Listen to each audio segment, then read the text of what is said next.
And so I share that with you so you have a sense of there's so many people that have come before us. Now, a lot of people wonder, how did NASA come about as a project and a space? When did it begin? It actually started in 1915 as NACA. And it was NACA because it was the National Advisory Committee for Aeronautics. It was aeronautics because we were not thinking about space in 1915. We were thinking about airplanes. And so that's where we were as far as technology goes in the country at the time. This is also during the time of World War I.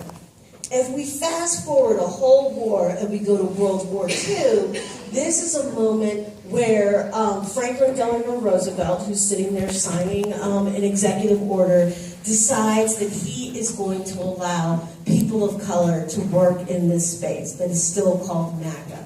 And so that is a very important moment that the country decides that they're going to allow to do that. One of the reasons why it's important is because at this time, almost all of the employees at NACA were white men, because that was like who was able to have these jobs. Because it's World War II, they end up being sent off to war.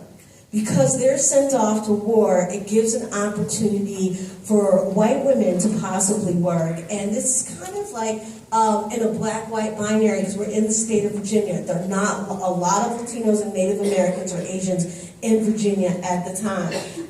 This opens up an opportunity for these women here in this newspaper article to actually become the first employees at NACA. Now, it was a very interesting job for them to have because in some ways it was a wonderful opportunity because they could have this job. In other ways, it was a challenge. One of the ways it was a challenge was that they made so much less than the male engineers. So the male engineers made $2,600 a year. These women only made $1,400 a year. Now, I was talking to some high school students, and they said, well, we don't really understand what that means. What was $1,400 in 1943? Well, to give you an idea, the majority of black women at this time were housekeepers, and only a few privileged black women could be teachers. Teachers made $500 a year. Now, once again, what really did $1,400 a year mean? You could purchase a home for $3,600. So even though it was less money than the engineers, it was a huge amount of money for the African American community. So they were excited to have this job.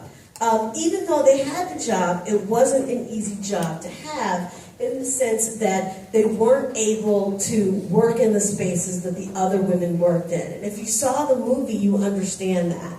So in my book, I include this diagram that shows where people ate on the grounds of this NASA